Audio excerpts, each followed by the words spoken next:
You bunch of ho-dunk, po-dunk, well then there, motherfuckers!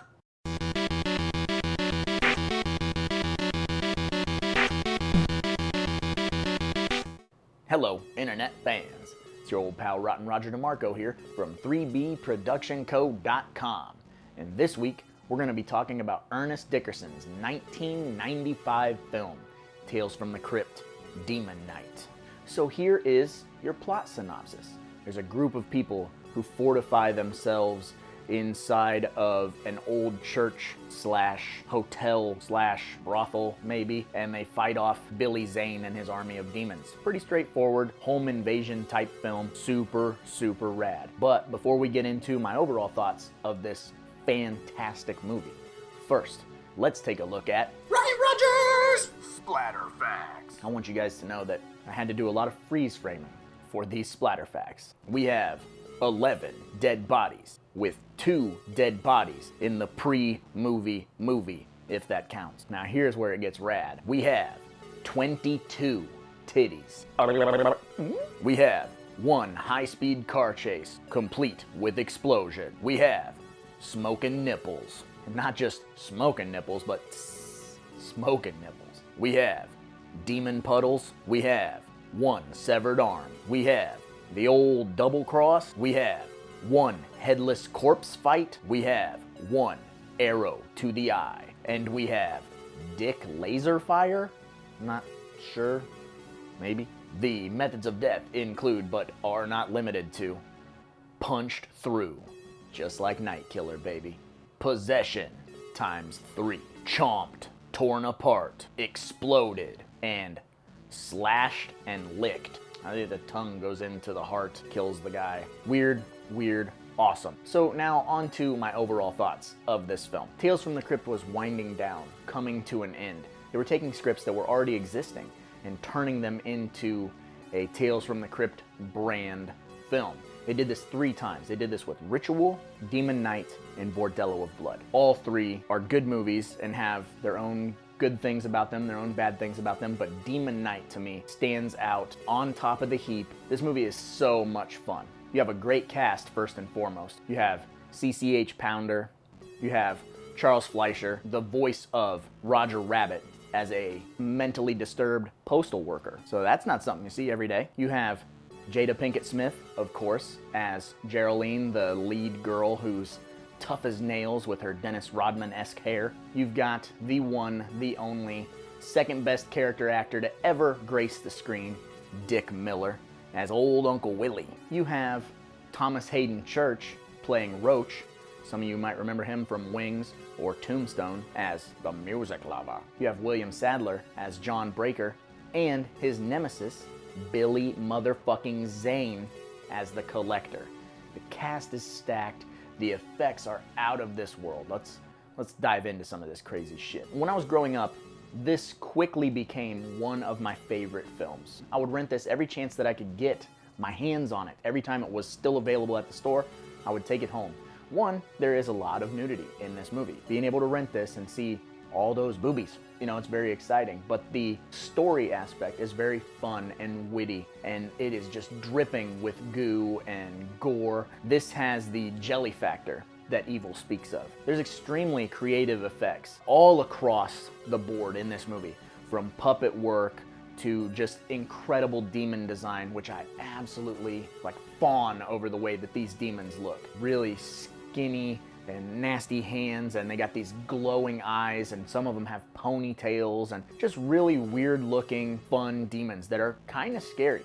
For a 11-year-old, 12-year-old kid seeing this movie, you might be like, man, this is fun. But then you'd be like, Jesus Christ, I don't like those demons. It is truly a flawless cast of character actors. You could interchange this cast and put an A-list cast in this movie, and it wouldn't have the same impact. You need these guys and girls who are used to getting bit parts and cutting them loose in a movie like this, because there was no reining it in this movie. They're very over the top and fun, but it's also very believable. So I don't want to say over the top in a trauma way, because that's not the case, but this is over the top in the best Saturday night way possible. Obviously, Jada Pinkett Smith kind of steals the show. She's very tough, very likable, and you kind of root for her. She's a fantastic final girl to add to that stack of final girls. One of the things that sticks out to me in this movie is that Irene runs this hotel slash soup kitchen slash whatever the fuck this building is out in the middle of nowhere.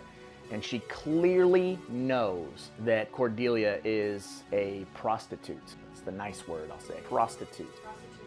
She's a whore, street lady. Irene clearly knows that that's the case with her, but lets her come in and lets her operate under the table, or under the sheets, if you will, to earn her keep. But then when John Breaker comes and is clearly up to something, you know, he has wads of money, she calls the police and has the police come question him. I never really caught that as a younger kid, and the more that I watch it now, I'm like, her moral compass is a little skewed. I don't know, it's a very interesting character flaw. But yeah, I always thought that was weird. Let me know in the comments if you think that that's weird, the things that she lets slide and the things she doesn't let slide. This is one of those movies that has a very relentless pace.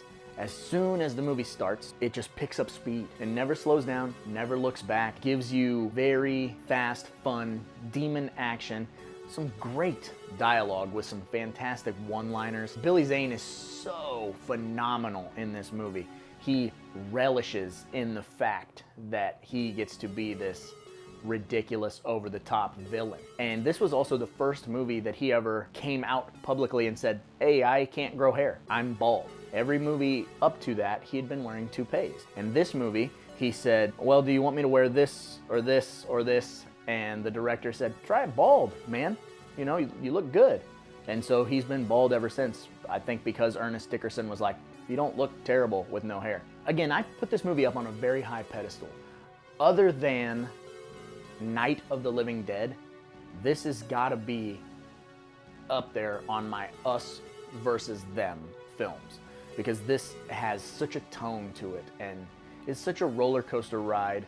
It's just exciting. This is one of those movies that every time it gets suggested to me, hey, do you want to watch Demon Night? I like, let's pop some popcorn, let's get a soda, let's sit down, let's laugh. You know, this is that movie for me. It's like, woohoo, Demon Night. And the demons are very similar to zombies.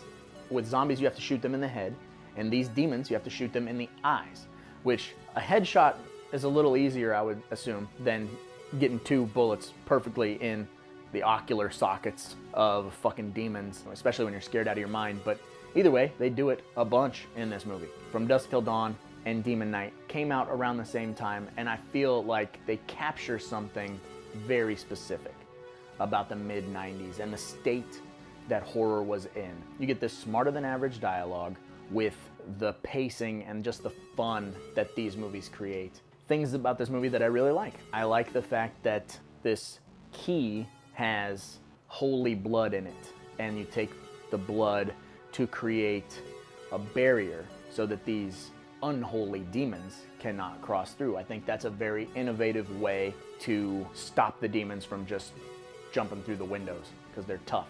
I really like that aspect of the story. I like the fact that it can get passed on through, I'm not sure what the word is for these characters, the protectors. You know, your John Breaker, your Jada Pinkett Smith, your Jesus. Y'all need Jesus. I also really like how the Collector uses characters' weaknesses against them to possess them so he can gain entry to the building. It's very smart. The fact that he can take a character and look inside of them and then promise them something to make their life better, and it's ultimately a trick, a very dirty trick, very reminiscent of The Wishmaster. The final act of this movie is beyond exciting.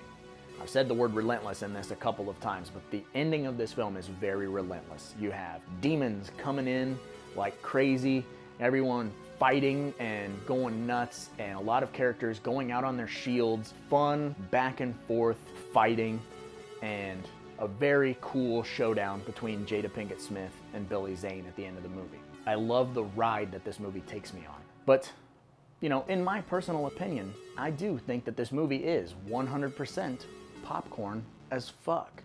Because, again, it checks off every single base for me. Nudity, high body count, cool monsters, very fun. It's everything that you could want in a movie if you're into popcorn horror.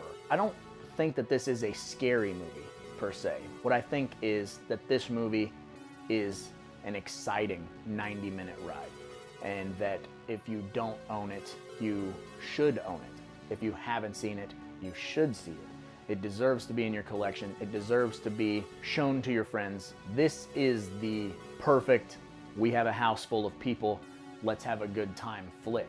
So if I have swayed you, click the link in the description and get a copy of Tales from the Crypt Demon Knight for you today. But anyway, I suppose I should probably get going because after all, there's a lot of movies out there. Somebody's got to watch them. Why not me? Right? My nipples are smoking. You know that hell on earth business? Big deal. I got hemorrhoids. That's how it should end. Fuck that. Demon Knight's the truth. Shout out to Leroy Kelly for suggesting Demon Knight.